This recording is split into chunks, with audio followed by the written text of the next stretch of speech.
విజయనగరం జిల్లా భోగాపురం మండలం ముడసలపేటలో ఈ నెల 12న జరిగిన వృద్ధురాలి హత్య కేసును పోలీసులు ఛేదించారు.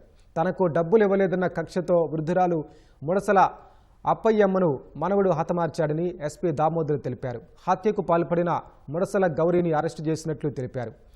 అతని వద్ద నుంచి 18.250 గ్రాముల బంగారు వస్తువులు, 106 గ్రాముల వెండి పట్టీలను స్వాధీనం చేసుకున్నారు.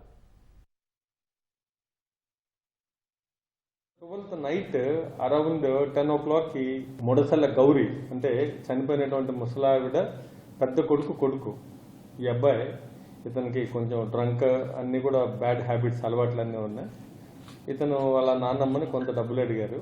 ఆమె లేదు అని చెప్పిన డబ్బులు. ఇతను అప్పటికి తాగిన కైపులో ఉన్నారు. వాళ్ళ నాన్నమ్మని ముఖం మీద దిండు వేసి చంపేశాడు. గోల్డ్ కడియాలు ఆమె దగ్గర ఉన్నటువంటి అన్ని కూడా ఇతను బలవంతంగా లాగేశారు. ఇతని మీద డౌట్ వస్తుందని చెప్పి ఆ బాడీని కూడా నైట్ బయట తీసుకొని వచ్చి వాటర్ ట్యాంక్ దగ్గర ఆ బాడీని అక్కడ వదిలేసి వెళ్ళిపోవడం. ఇతను పోయి పడుకున్నాడు.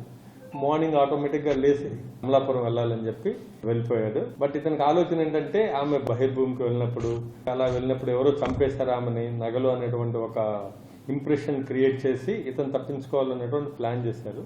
అక్కడికి వెళ్ళి డాగ్ టీము, ఫింగర్ ప్రింట్స్ అన్ని కూడా మనము సెట్ చేయడం జరిగింది. డాగ్ ఎంతసేపు అతని చుట్టూనే తిరుగుతుంది. ఇతని మీద అబ్జర్వేషన్ పెట్టడం జరిగింది.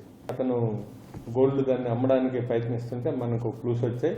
పట్టుకుంటే ఇతను కూడా కన్ఫ్యూజ్ చేశాడు, ఈ విధంగా చంపేయడం జరిగిందనేసి.